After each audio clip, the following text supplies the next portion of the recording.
Hello, everyone.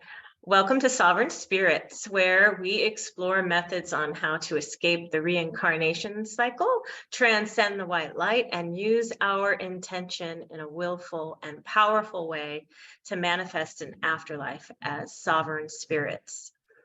I am here with co-creator and co-host of the show, Wayne Bush. Hi, Julie. It's nice to be with you again. Hope you're doing good. Yes, I am. Thank you. I'm excited to continue with our episodes. As am I. So in the last episode, we started the episodes on pre-birth memories, and I touched on some emails that I had received for some people who remember before they were born, where they were at and what happened. And I went over a few online accounts that I've seen. There's a website in particular, I think I said it was prebirthmemories.com, I think, or it was Or dot org. prebirthexperiences.com. Anyway, Okay. so I went over those, and I read some from Helen Wambach's 1979 book, Life Before Life.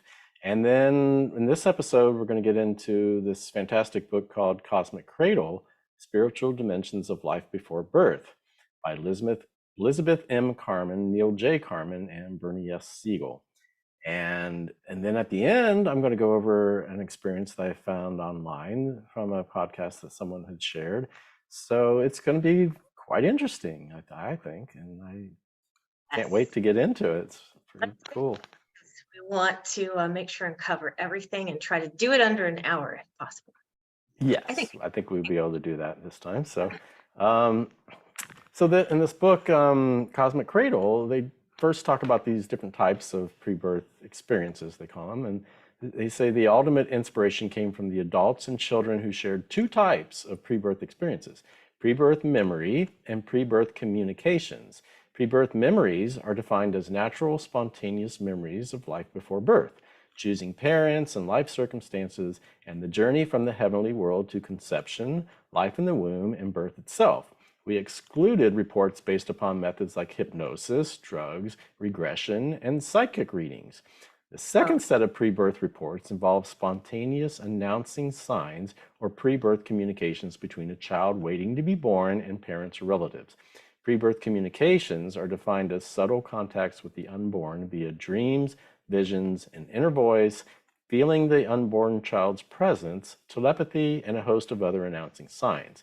These mysterious communications occur before or after conception and establish a new parent-child relationship.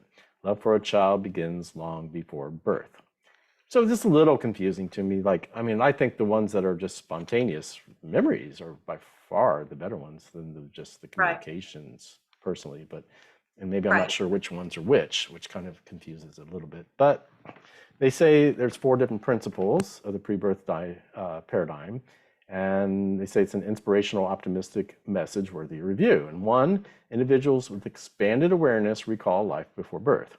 2, consciousness and memory go beyond the brain. 3, sensitive parents are aware of souls seeking birth. And 4, our life plan is designed prior to birth. And then they outline these common elements. And the first one is self-aware of their true blissful nature. The physical body is a garment, a cage, shell, a temporary housing for the soul. And 2, that they're eternal. 3 is the feeling at home, like the heavenly world is their true home, their sense of belonging. 4 is limitless love, which we've heard about like in near-death experience and many expanded states of awareness. 5, that there's soul families, like this heaven's this place teeming with souls, and you exist with loved ones in groups. And 6 is telepathy. They report telepathy and instantly manifesting whatever they think, or of travel via mere intention. And this is something we really think is key on the other side, is this manifestation through intention. So that's a very important one. 7, spirit guides, angels, divine planners, great being, creator, a higher being tells them they are going on a journey and will return home one day. Guides assist in pre-birth planning and escort them to their mother's womb. It's a big one. 8, preview and life plan. Their upcoming life appears like a Hollywood movie or images on a computer screen. They are given options for parents and lessons to learn. 9 is pre-birth amnesia. They may feel parts of their pre-birth memory being erased as they descend on the way to Earth. Some are also aware of amnesia gradually taking place in childhood. And then the last few are just like interest in this human experience, that some are reluctant to be born, whereas others have a strong desire.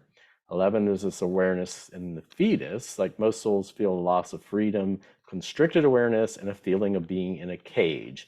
And then the last one's there's no fear of death, and some even look forward to returning home. So those are the commonalities that they go through, and quite a few of those are pretty interesting, especially the ones with the amnesia and the guides planning the life, and that they have the ability to manifest with using their intention immediately. Yeah, very important. Yeah. So then they get into the actual memories themselves. So one of the ones is where they're falling to earth from the pure light, and they say pre-birth memories fade just as a muscle atrophies from lack of exercise. Summer, a 35-year-old Midwestern mother of 6 children, recalls, at the age of 4, I experienced several incidents of lying in bed and telling myself I must remember my birth. Forever after, I mentally reviewed the memories so I would not forget, somehow recognizing its importance. Despite that, my memories did end up becoming secondhand or dormant for a while. I did not deliberately seek to remember them, but they just popped back up and were refreshed after I did a 6-month meditation retreat. Remember I mentioned that. This is the one. They have been remarkably clear ever since. Summer remembers the inner world of light, the cosmic cradle. Must be where they got the idea from the name of the book. She says, my memory goes back to a place of pure light, intermittently between lives. My individuality was barely audible. That is the best way I can describe it. All my senses became unified. Everything was one. Still, I had a subtle feeling of minus, identity, ego, or individuality. I felt the presence of God, of not being totally one with God, but being in God's womb, so to speak. I was aware of other souls close by. It is hard to explain because there was no space and time, only the present moment, and other souls coming toward and going away from me.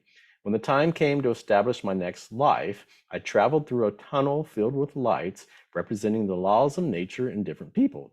I had an ongoing dialogue with an angel, God, an aspect of God, or St. Peter. It is hard to say exactly who he was. I desired to achieve the maximum in terms of clearing up karma and reaching enlightenment. We discussed what I needed and how to achieve my purpose with certain people. I saw my goals as well as all the choices that I could make as if I were looking at a computer board, only the computers seemed like stars. It's quite interesting. When I saw a quality I needed to develop, like kindness or compassion, I pressed the corresponding light. Then in a millisecond, I witnessed a panoramic view of roads I could take with different people in order to fulfill those objectives. It is not as if my consciousness said, give me a good life, I want to be rich or I want to be pretty. Rather, it was simply I needed to establish the quality of kindness and compassion first, then the wealth would come. I'd emphasize certain choices more than others. Since enlightenment was a major goal, I made a special effort toward having my meditation mastered. There was no other path before me. I did not allow any leeway, and nothing in this life has ever interrupted this relationship with my teacher. As part of her life agreement, Summer planned to be born into a family with Susan as an older sister. The sisters had evolved through many lifetimes together. So that was pretty interesting. Then she was able to, after 6 months of meditative retreat, she was able to bring back quite a few memories. Well, let's go on a meditation retreat. I'm ready. I want to know. I'm ready. Yeah, 6 months. It's a vacation. Let's book it. The next one's Divine Planner. The Divine Planner added more details. This man has a choice, yet most likely he will choose the path of drug abuse. I saw a vision of a man sitting on the ground with folded knees, his head resting on his knees and his arms wrapped around his legs. Next, the Divine Planner asked, do you want this man to physically harm you? I said, no way. He explained, you learn the divine lessons quicker when these things occur. I said, I don't want the guy to hit me. My husband's never physically abused me. For the personality he has played, a drug addict, that is amazing.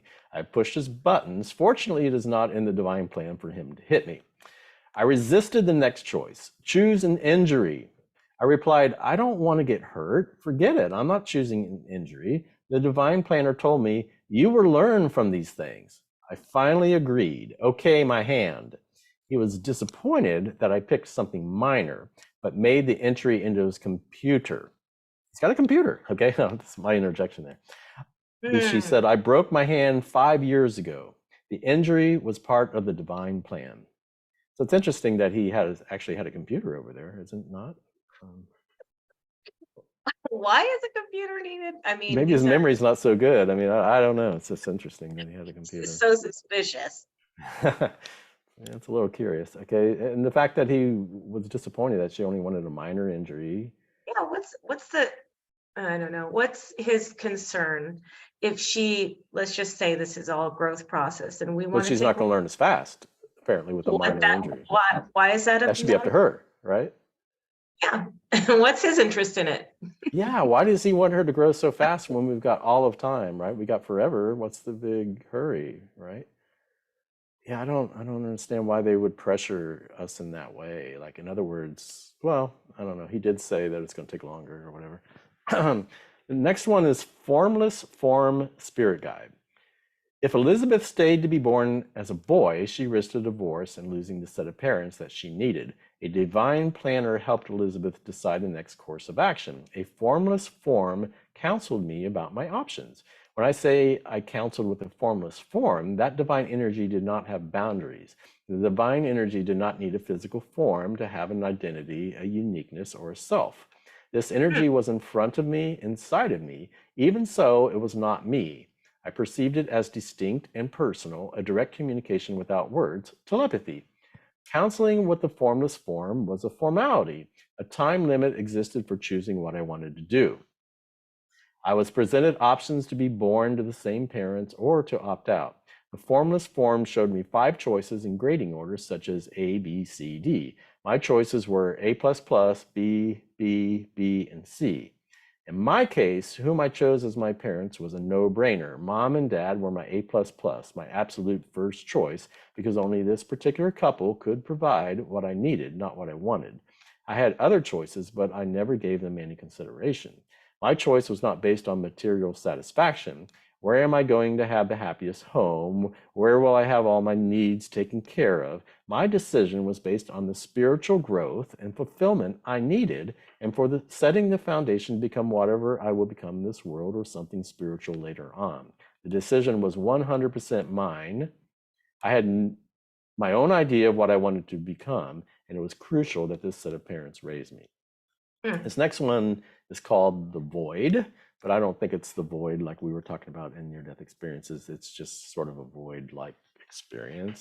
So I don't know, make of it what you will. It says, he recalls that his spirit floated in an empty universe with no stars or planets, the void. From a distance, Vincent could see his fetal body surrounded by a light pinkish red energy inside his mother's womb. I saw my body that was growing for my soul. Prior to birth, a guided tour of images of his parents announced what to expect. This is what you get for your money. You've made a choice and there is no way back now. These are your parents. This is what they will look like. Good luck. Yeah. Good This luck, is you're what gonna you'll need get it. for your money. Yeah, I know, isn't that really weird? Almost like we've got credit over there to allocate because he was saying, oh, you gotta like, this is my A++, I'm gonna spend my money this way, or my credits, or my first choices. I don't know, it's strange why it should be any restrictions like that at all. But next one's chose to be a boy. I choose to be a boy. Matt, an electrician in his mid-20s, has preserved deep memories of his pre-life. I remember before I came into the womb, everything was dark. I felt empty. I was waiting for something to direct me. Then my consciousness suddenly clicked on. I became aware that I existed. A thought from seemingly nowhere asked, what do you want to be? Those exact words entered my mind. I knew the answer. I want to be a boy. I instantly left that dark space and came into light. My pre-birth memory has stuck with me. I can differentiate it from memories of everything I've gone through in my body. This happened before I came me. I find it kind of interesting that this thought came out of nowhere. So it's like, I think we need to be careful. And then he was also waiting for something to direct him. It's like, that's a passive mode and you're not taking your sovereignty at that point. You're waiting for something else to direct you. And that'll maybe perhaps allow that thought to come out of nowhere. So I think we need to be careful about thoughts and how we react to them. And Very much, yeah, very much so. Was it there? Yeah, somebody else's thought put there. How do we know that? yeah, and But put that that spirit passiveness, protection. I wonder about that passiveness too, with being like drawn or attracted to the white light. Some have said, well, I didn't choose to go to the white light, but maybe they didn't not choose it. Maybe that it was a Hmm. passive mode that allowed them to be attracted. Just a thought. Yeah, it's very possible. So next, the cosmic contract with strings attached. Rob, an art professor and meditation teacher, conversed with a guide before birth. He was given two options. I remember being in the space between life and death and on the other side, and being given a choice whether to incarnate in 1948 or to wait 20 years. If I incarnated in 1948, I would be a spiritual pioneer, paving the way for others on the path to enlightenment. I would incur good karma by taking this difficult path and removing roadblocks for others. If I waited 20 years, my life would be easier. I chose 1948 and also picked to come in with my father. I remember being almost impulsive about my decision. My guide explained that choice involved a packaged deal. It included my mother and brother and karma to be worked out with these people. Part of me looked with chagrin at being with my mother and brother. Still, I thought I will be strong enough to handle anything. The positive factors of being with my father outweighed the negative. So here they're mentioning karma, which is another factor that keeps being brought up, as if we have to pay off bad deeds somehow, or that we um, need to balance that for some reason, you know? I just don't know how you would not, anyone could go through this life and be perfectly balanced and have no karma and cross over and, oh, I figured it Right. out. I Well, mean, that's maybe, according to him, enlightenment maybe you get some or good something. karma. Like if you open doors for people and you say beautiful things about them, maybe you incur some Oh, good it ones balance. Oh, potentially. okay. I don't know. But yeah, you can't, it's impossible not to go through an 80-year life or more without having said an unkind word to somebody or done something that hurt somebody else's feelings. And then they're going to say, well, you have to, you know, make retribution for that. And then it just keeps, you know, an eye for an eye, and it just keeps growing and growing. And and not everyone's going to forgive you for your actions either. You know, it's just, I don't know. The And karma, I I always just, wonder about the temptation of wanting to come here and be a savior or help the mhm, progression of humanity, help. That would play upon our desire to be, useful to this place. I mhm. don't know. It seems maybe there's a little manipulation there. It's something to think about. Okay, the next one chose his parents. Rennie believes we choose our parents because he recalls making that choice. I remember this as a young kid. It kept coming back to me through the years. I spoke to my mother about it when I was 7. I said something about where I came from and those other people I was with. That was a short and sweet one. This one is Looking Glass Portal and Tested Like Job. Rennie's, oh, it's still Rennie. Rennie's memories stretch back to being in an assembly of souls and observing Earth through a bird's eye portal. I was up in this high place and I could look down. It was like looking down from an airplane or a dirigible. It was like standing on a long ledge and you looked down at the Earth. There were souls to my right and souls to my left. They looked like human beings. The only difference was they were not dressed like people on Earth. Everyone wore full-length white kimonos.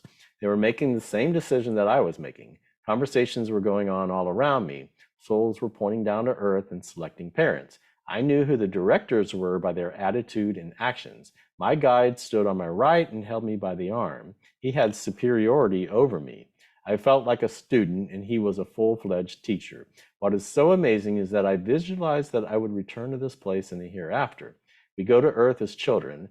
Before that, we are mature spiritual beings up there. When I looked down, I was given a choice of 3 couples having intercourse. I asked, if I take this couple, my reward will be equally as great, right? He said, yes, except you will have a hard time and it will be frustrating to pass God's test. Part of your trial will be to fall short of achieving what you are really capable of. With the other 2 couples, you would just about have it made. Decide on the couple you want. I answered, the couple with the greatest trials. He asked, are you sure? I said, yes. I had no special feelings towards the wealth of each of the couples. We are born on earth for soul growth. It is a matter of choosing what degree of salvation we want. I desired to shoot for the top maximum salvation. I wanted to prove myself. As soon as I chose my parents, I entered a huge round tunnel. I flew down that tube at a terrific speed. Lights coming from a narrow band flashed by. The lights wrapped all through that tube like a red stripe on a peppermint candy cane. The light circle never broke. It was dark except for the band of light. 30 years later, in the 1990s, Rennie underwent 9 surgical procedures over a 2-year battle with cancer. During the first cancer surgery, he had an NDE. My heart stopped for 4 minutes. I floated out of my body. I looked down and saw the body that was me. I saw huge carpenter's clamps holding me open so the doctor could operate on my intestines. I chose a life with the greatest spiritual reward and not a cushy life of material success. Even though I chose the tough road, I wanted to know why I had so much trauma. One night I prayed for an answer. An angel appeared and said, God needs good Jobs, the biblical Job, in this world, and you are one of them. God needed to test my character to see if my commitment to him would bear up under adversity. I trust he saw what lessons I needed to learn. There's a direct comparison to Job of the Bible, which was quite an interesting story. So first of all, that kind of reminded me of the movie Soul, some of his description. But yeah, so there's a director, he says. That's how he calls the guides, the director. But I thought he had said that his soul was perfected or perfect in that realm. And then he did allude to something of that. So if you're perfected in that realm, then why does the soul need to learn in this? Yeah, he said, I knew who the directors were by their attitude and actions. So yeah, there's definitely directors like Jerry's, like in the movie Soul or something like that. And it says we're born on earth for soul growth and for maximum salvation. It's like, why do we need to be saved? What are we being saved from if everything is so wonderful over there to begin with? Yeah, I could have sworn you read something like, yeah, our souls are perfect or complete or something on that realm. And then we come here to learn. He says, before that, we are mature spiritual beings up there. We're mature spiritual beings. Why do we need to come down here? Because God needs us. To test you. What does God need anything for? Anyway. Right. I don't know. We need to become more mature. Like there's always this, how big do we need to be? Like when is enough enough? Like we just need more. I don't know. I don't know. I don't understand it. So the next one is supreme watcher or witness in the womb. Lorenzo refers to his broad womb time awareness as being a supreme watcher or witness, being aware of the higher self while simultaneously witnessing his thoughts and actions. Due to this heightened awareness, Lorenzo recalls coming into the fetus, witnessing the dramas in his parents' lives, and exiting to other planets. Earth would be blessed if people located that beautiful place inside themselves where the supreme witness takes over, where people become aware of who they really are. I cannot pinpoint when my soul entered my mother's womb. However, I recall that the special process or divine infusion that took place as my soul infused with the matter body or matter being, the fetus in the womb.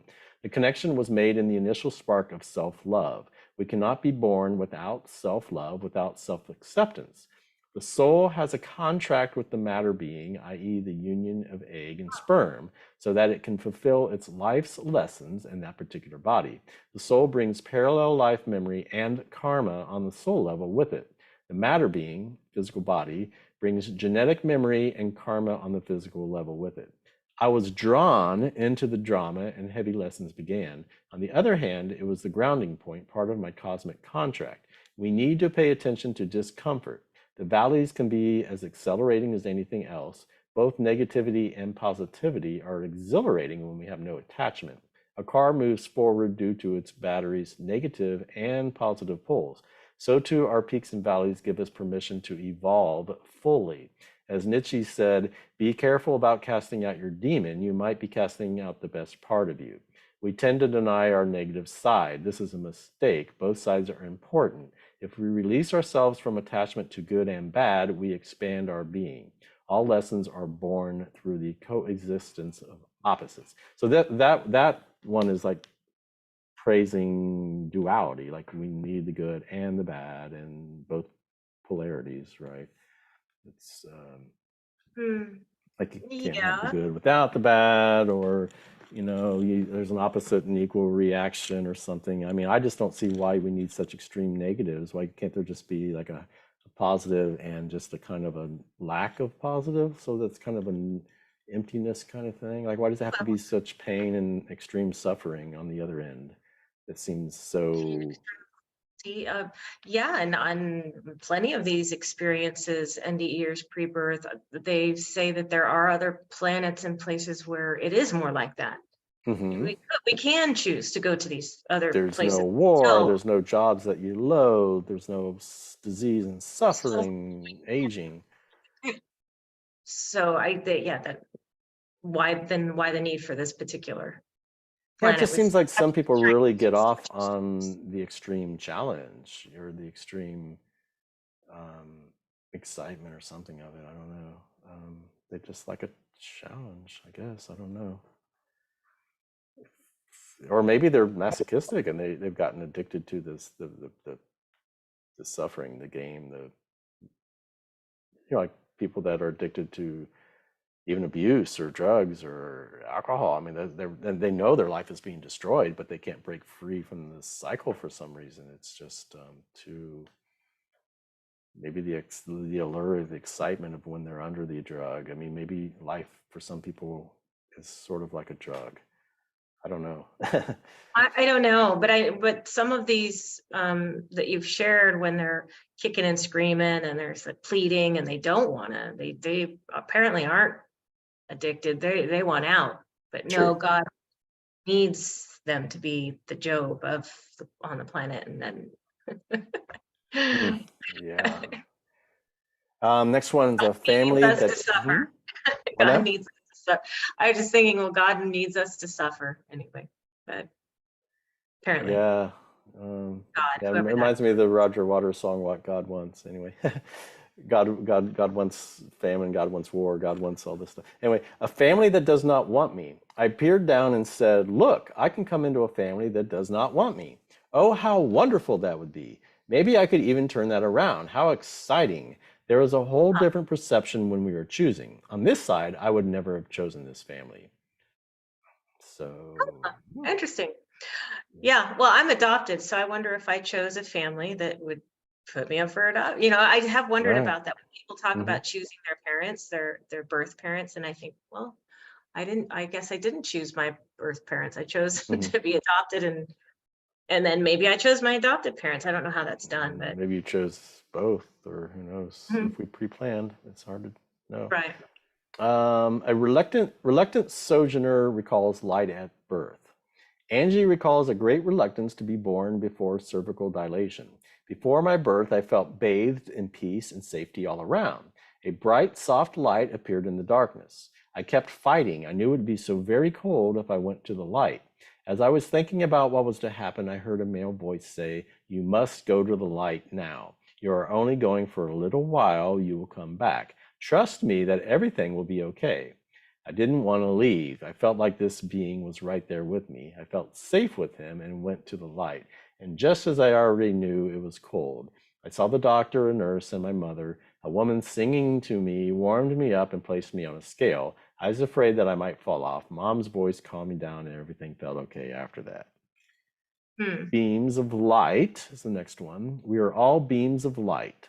Tim planned his last lifetime on Earth. I remember where I was before I was born. I was home. I loved everyone deeply and knew they loved me the same. We were all souls traveling, coming and going. That place is home for all of us. I met my spiritual guide before birth. I was lying in the grass under a tree in this heavenly world.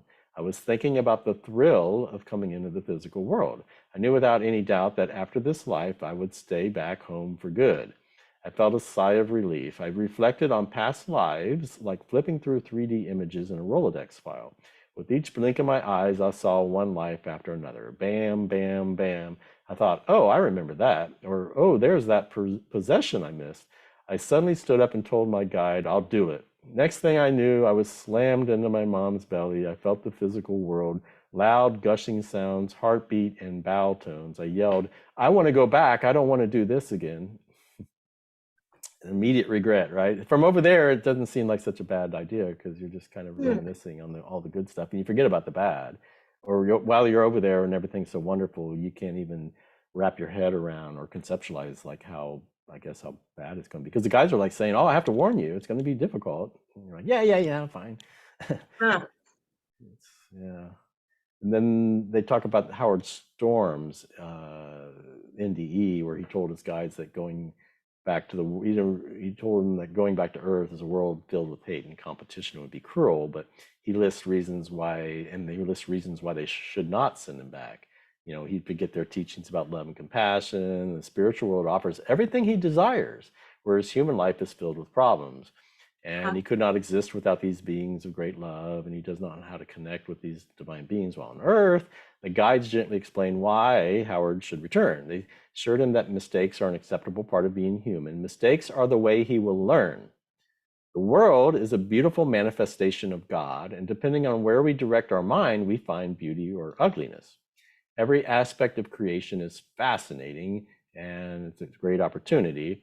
And Howard ran out of arguments and agreed to return to his body. And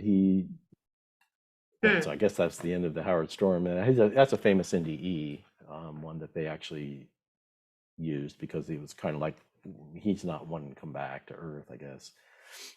But they were Yeah, convincing him well, why. and yeah, more persuasion, yeah, More manipulation. persuasion. Right. He ran out of arguments. Okay, I guess I'll go back. You know, they got an answer for everything, I guess. And the next one judged himself as not worthy to be liberated, so manifested another lifetime on Earth. Raghavan, a 44-year-old businessman from India and a happily married man with 3 children, recalls, "I remember my untimely death at a young age in my previous life. I was stabbed and life ended in pain. While dying, I tried to remember details about that life.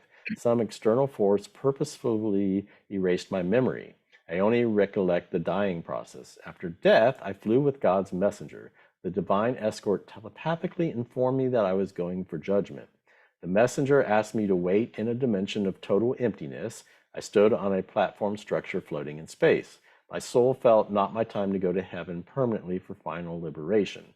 Instead, if I do good deeds in my next birth, these merits will count towards final salvation. Finally, the Supreme One entered my thoughts. What sort of a rebirth do you want? Do you want luck, or do you want a good family with secure finances, but you will not have any luck? I opted for the good family without luck. Next, I found myself nestled in mom's womb." Huh. Wow. So I don't know, they're I- talking about final salvation and you yeah, know, but you have to like make a sacrifice. Like apparently, like in order to get that final salvation, you know, you don't want to be egotistical and greedy and say, "Oh, I want luck and comfort and rich." And it's like, no, you got to be you got to sacrifice and have this horrible, painful life to sacrifice and show that yes, I'm ready to be saved. Why would you do Well, that if you can instantly manifest anything over there anyway? and there's this thought that we're going into a 5D Earth and there's gonna be less suffering and less cruelty, and we're on this evolution to becoming this beautiful place. But if the if this is true that we grow from suffering, and all these entities up there, or angels or divine, I don't even know why they're called divine, um, say, no, you got to go to this place. So that's the way you grow. And you have to have the more suffering, the better. Then why would those entities who are in charge Why don't they want want this, to come back? Why do want they this want to stay planet there? to evolve? Well, It's why like, would they yeah, want if you can grow by suffering, well, come on with me. Come on. that too? But if it's true that this planet is evolving and eventually it's not going to have any suffering, then what are those entities going to do with us then? How Yeah, are it'd we? be like, okay, well now we're bored, and I mean, one of the theories is that it's maybe just too boring. Like perfection is boring. It's too sterile. It's like when you know everything, there's no surprise to anything, and so we come down here. We purposely limit our abilities and our knowledge so that we come down here and there's a little bit of a challenge, and you have to work to get something.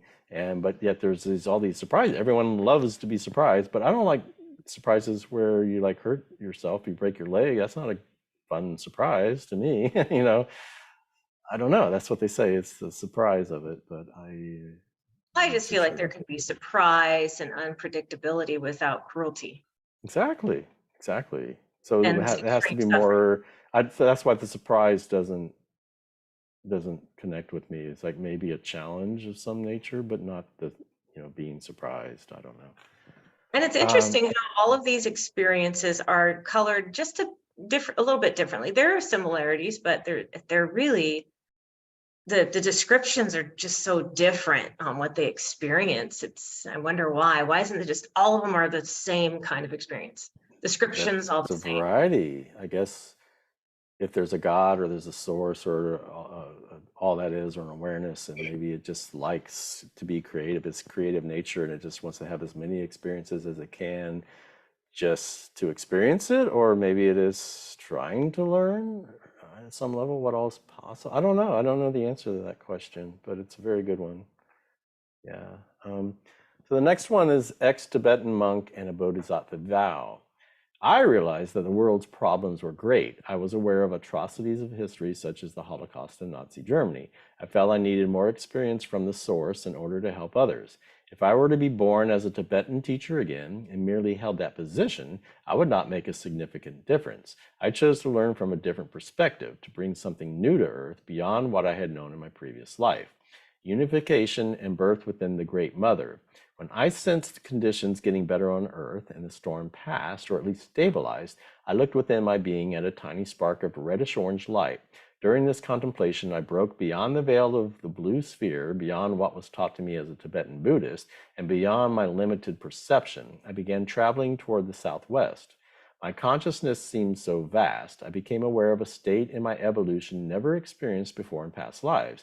I then traveled into the center of the galaxy, approaching a great black void, where I became aware of a vastly primordial motherly presence.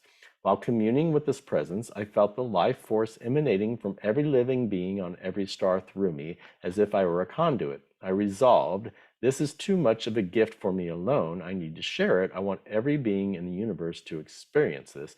I vowed to forever work for this purpose.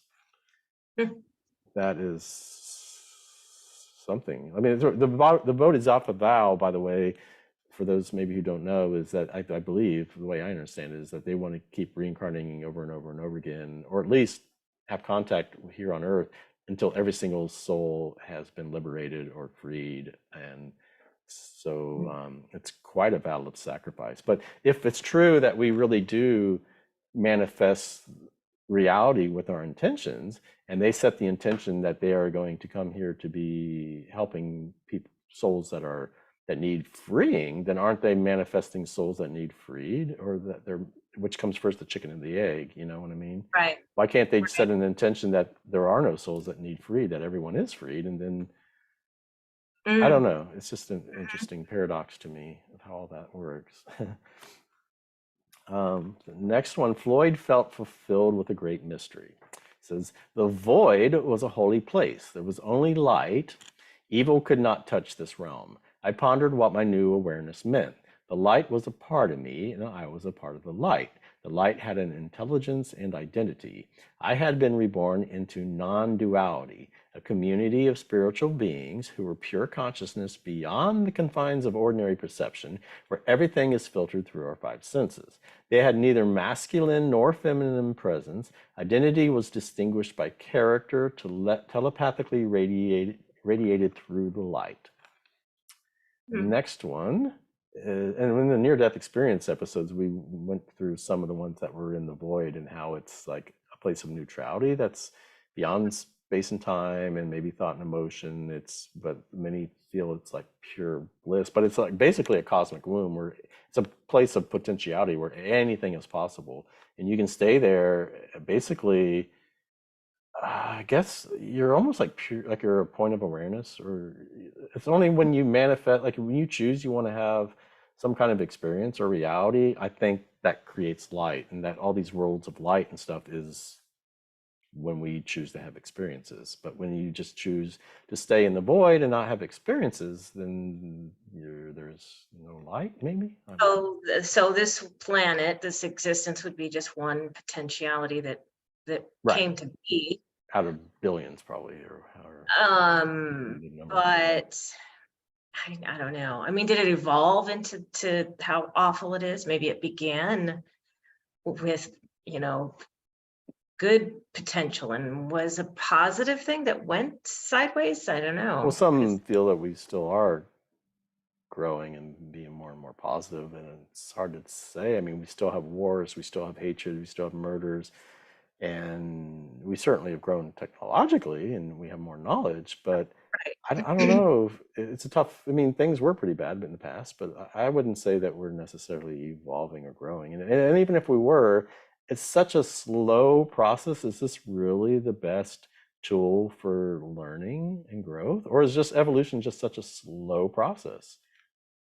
Why would evolution have to be such a slow, I don't know. painful It just process? doesn't seem like we're learning our lesson, humanity. Hmm. If this is where we learn lessons to become more Well, compassionate maybe and some do. Maybe some do learn the lessons and they go on, and maybe this is just always like the third grade or first grade, and there's always new souls that come up, and this is just a place where people have to like work through that. I don't know. I don't really know.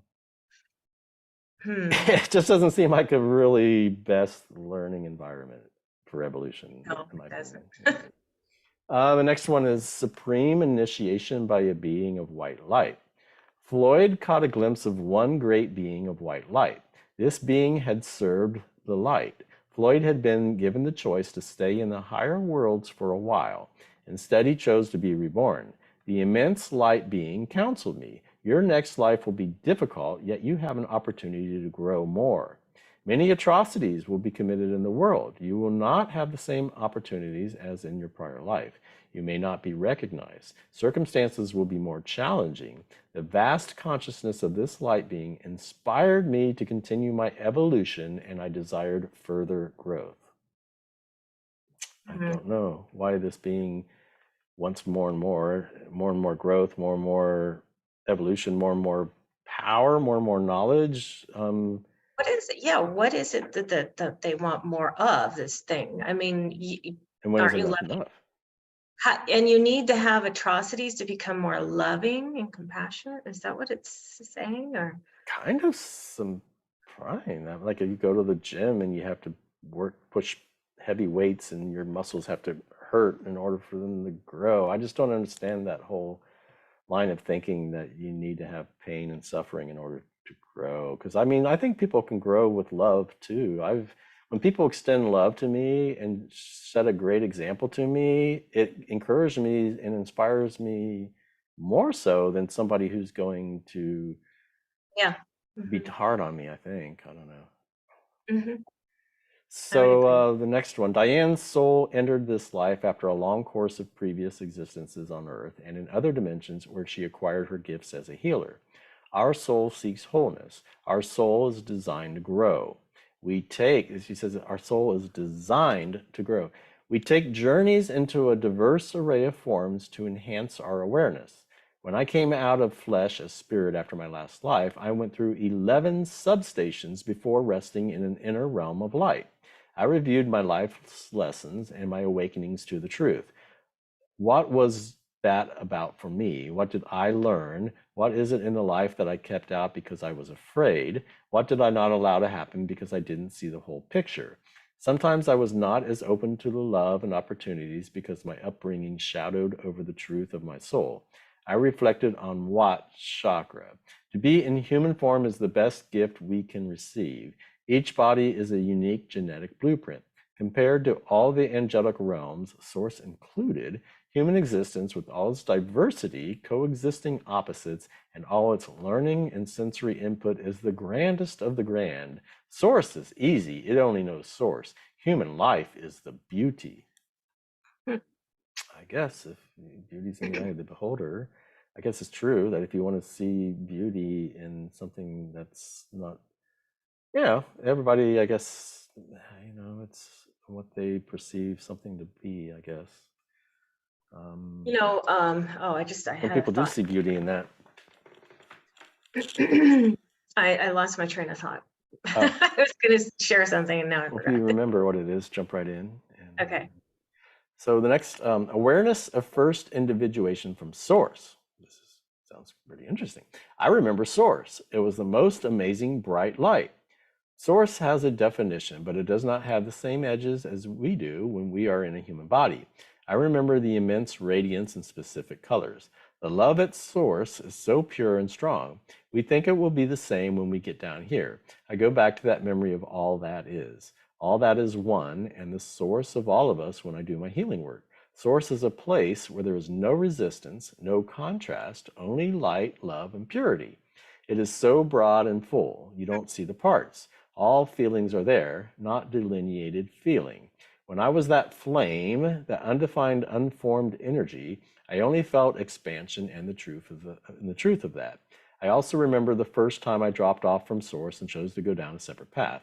I felt a gravitational pull to go and a force to stay. To stay in this place was perfect. Oh my God, how glorious is that? Yet the force to go was more important. My soul's enthusiasm wanted to explore and won over the safety and comfort of staying at Source. But I wanted the experience. It was like saying goodbye to your best friend. Why would I ever leave here? What was I thinking? It was hello, goodbye, all at the same time. To know thyself, you have to separate and come back. How do you know yourself if you are all oneness, all things? You cannot recognize something in oneness. You have to go out of oneness and experience the contrast. How can you recognize that if you don't move into duality so that you can see that there is this and that? How do you know thyself if you are all things and you do not have any contrast? That force was drawing me out. How can I know myself as a soul signature that is eternal if I do not move out of oneness?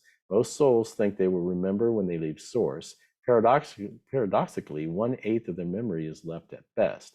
We emerge from Source as a specific signature, an individual spark. This signature defines our soul with a significant tone, colors, configuration, and visual placement. No matter how many billions of people there will never be anyone else with your signature. I love that. This eternal energy will move forward forever and always be that exact, pure, divine truth. Hmm.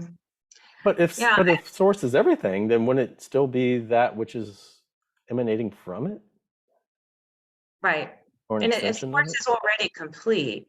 I just don't, I just, some of these stories, they're confusing because Source is Mhm. already complete and obviously mature and all loving, all blissful, all beautiful, but yet it needs Source, if Source is God, it needs us to go down and suffer and grow, even though we're perfect before we go. Source doesn't know itself already. It needs to send us to Mhm. know itself. I don't know. It's just really confusing. It is confusing. It's as if the source is still incomplete, or that the source can still always be evolving, which is makes it just difficult to understand. The source isn't all that is, or all, at least all that can be, maybe, or maybe it's all that can be, but it hasn't been yet. But yet, time is all. There's no time over there. It's yeah. It's just very confusing for us to try to understand, for sure. Next one. Earth, I see how I'm doing. I have an overview and know that I am lacking in my overall lesson plan. Nothing is forbidden for me to know. I scan past lives. I look at what I need to do 9 lives ahead. I can experiment to realize what I need to figure out about myself next so I can grow more.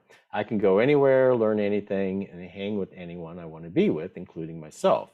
A discussion, a powwow takes place with my angel or soul group. I tend to be hypercritical. I didn't get that right. Boy, I wish I had done that differently. My angels encouraged me to be gentle. No, you did fine. Your life was lovely, incredible. You learned this and you learned that. I always pick the one thing I didn't hit. They say, don't be upset. Look at the big picture, not that tiny speck that didn't turn out perfect. So there's one where it's kind of the other way around. They're like saying, oh, no, you did fine. It's like, don't worry about it. It's interesting. Hmm. If you didn't want to go back, they would have been the first ones to say, oh, yeah, you need to go back. Oh, right, right. Always do better. Meeting my daughter in the cosmic void. Even in the case of adoption, the first step is choosing parents. David entered a deep state during meditation. He entered the void, a state of absolute stillness. A feeling of great love permeated the experience. A bright light manifested and said, I am going to be your daughter, and my name is Zara. I felt overwhelmed with joy and peace. At the time, I had frequent meditations of the void, and yet I had never had a similar experience before or after. So that's an interesting one, and how it could relate to your experience. I mean, really do feel like all is known or planned before we come down here, including your biological parents and your adoptive parents, I would imagine. Just another story there.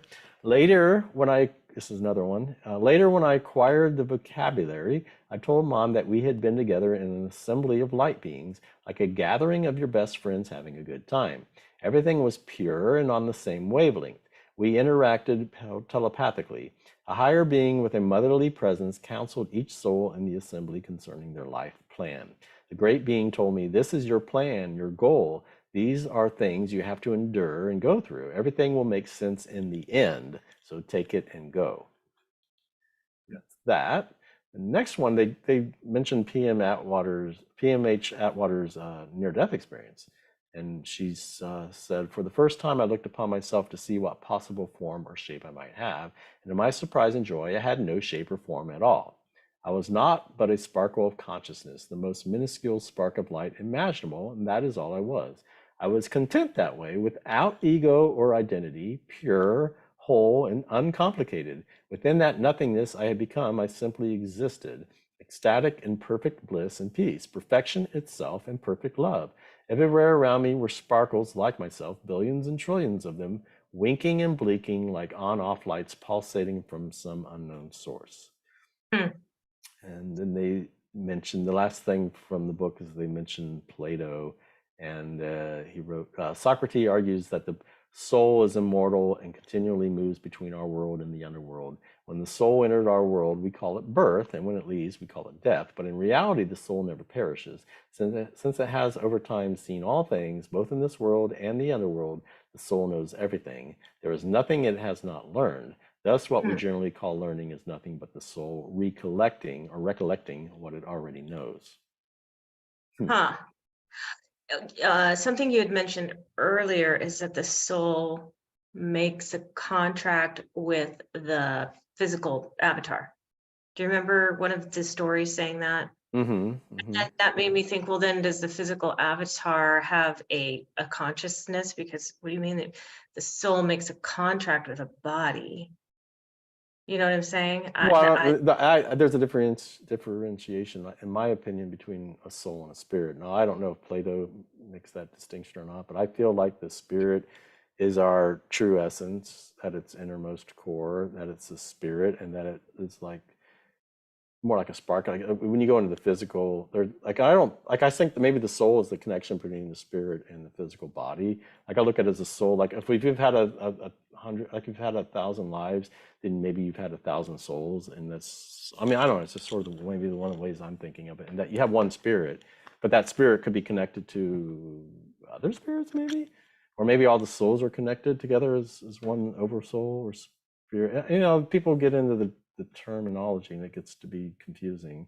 No, I just, well, that too, that's curious, but that someone was suggesting that the soul or spirit, I think he said soul, makes a contract with the body, but why do you need a contract with something that doesn't have a consciousness? That these avatars have their own consciousness? Yeah, there's the idea that the physical body has its own lower level consciousness, like it's a very low level, like it's almost like an ant. Like the body itself can exist on its own. Like if the spirit left it, it could still somehow, there's a little bit of consciousness possibly, but then of course it's when the soul dies and leaves, and when the spirit dies and leaves, the body's dead, right?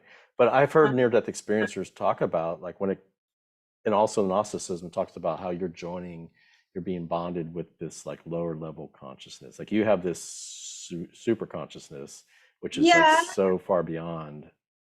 It's almost like a programmed.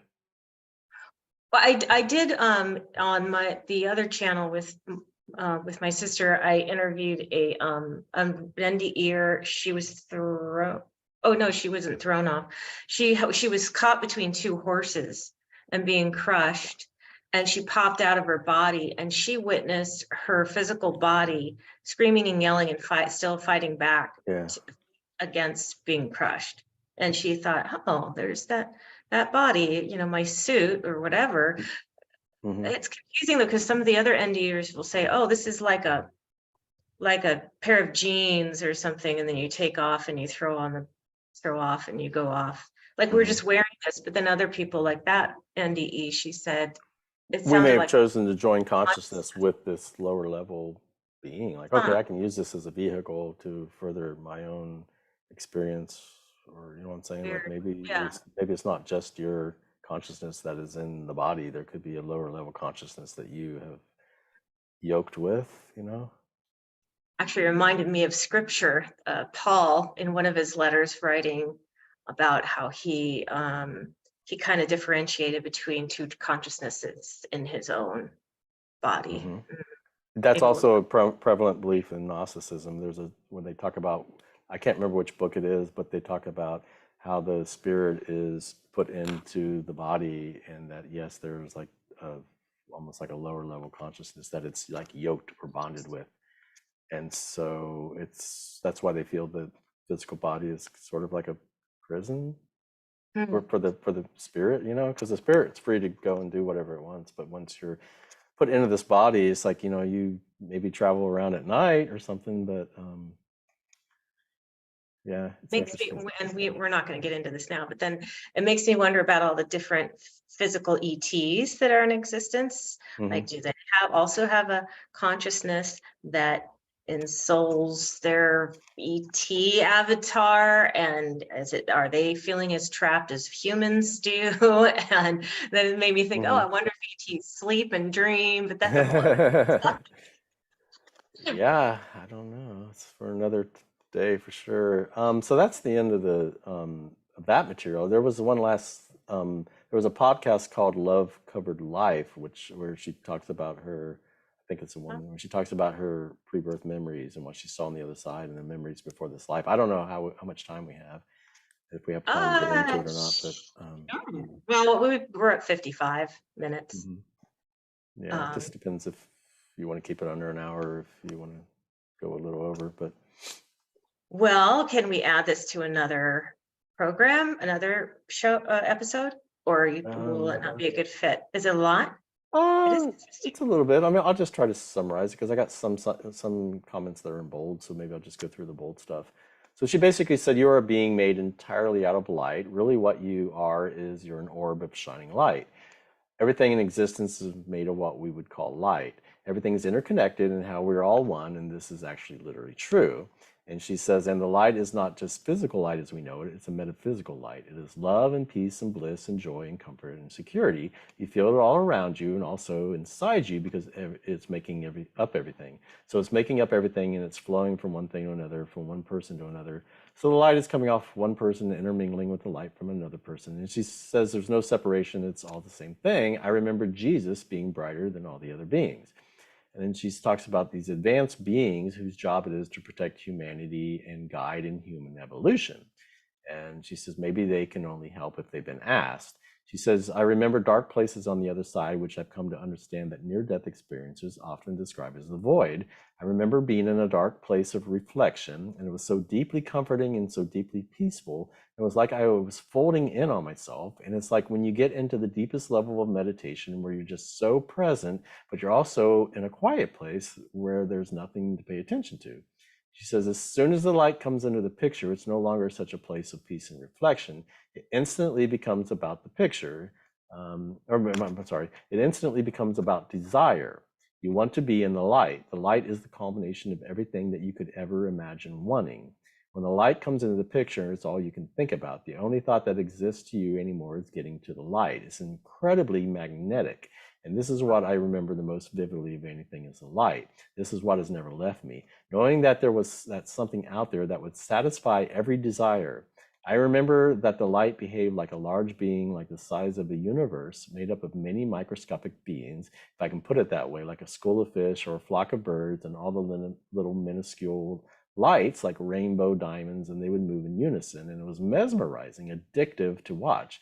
And it's really hard for me to describe this because it can actually end up sounding really inappropriate. I mean, when the light would touch you, It's just the ecstasy that you would feel the waves of bliss and joy, and it would be calling you, inviting you in deeper.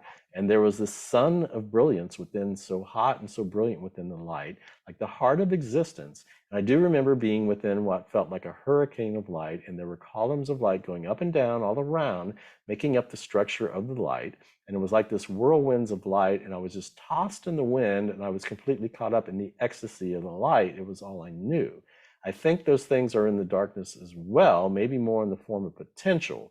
But in the light, you can explore and you can experience all those things. Another memory I have of being in the light is more like an explosion was happening. The light was exploding all around me, and it was like a deep, warm laughter that was creating sort of like the Big Bang, like massive explosion of light, but it wasn't just light, it was everything. It was color and patterns and music and laughter. It was a being that was like laughing itself outward into existence.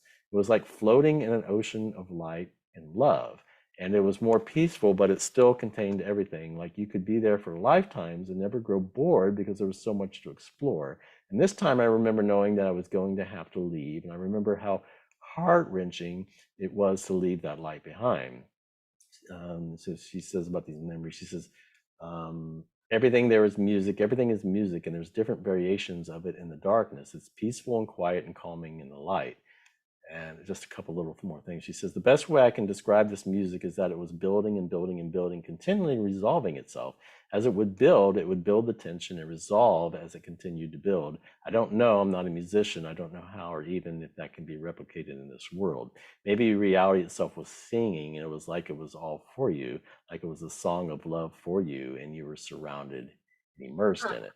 So it's almost like music theory when there's like 7 chords, and like they talk about the first, the fourth, and the fifth are major chords, and the second, third, and sixth are minor. But there's like, there's this song Hallelujah, which just talks about ecstasy and heaven and all that. But it's like, it goes like this: the first, or the fourth, the fifth, the minor fall, and the major lift. So like there is like a buildup and a release of like builds up the tension, and you want to resolve that tension by finally going back to the main home chord. It's just really interesting how she's describing it that way, where there's this build up that keeps building. And she's not a musician, but yes. Anyway, I thought that was interesting how she kept talking about how the light is so attractive and alluring. And addictive. And addictive, yes. And that all your experiences are there in the light. So like when you're in the void, it's a potentiality. I keep hearing this over and over and over again. But once you have experiences, then that evidently explodes somehow into light, and it's a tied to your desires, So interesting. Anyway, that's all I have for the pre-birth memories for now. Yeah, that one's really interesting. Yeah, that's why I wanted to go over it. Yeah, and it does fit with this episode for sure. Yeah. Okay, so yeah, we'll wrap it up. Do we know what we're going to be talking about on the next one? Have we decided? In Between Lives, I think. With In Between Lives, I think. Michael Newton and Dolores Cannon material, and where people go in between their life, where they're choosing their next life, and that one's a very, very, very important one too. You see a lot of manipulation there as well, and it kind of ties in with this one too, in that way. So yeah, it's gonna be great. I really enjoy the Michael Newton books as well as the Dolores Cannon one on the In Between Lives state. So yeah. All right, so we will close out. I want to thank everyone for watching. This has been Julie McVey and Wayne Bush and Sovereign Spirits. Sovereign Spirits. And if you enjoyed this discussion, please give it a thumbs up. And if you like this type of content, please subscribe to the channel, click on the bell icon so you're alerted to future videos. And this does help the content get out there more to other people who need to hear it. So yeah, thanks for being with us. We hope you have a fantastic day or evening wherever you are. See you next time.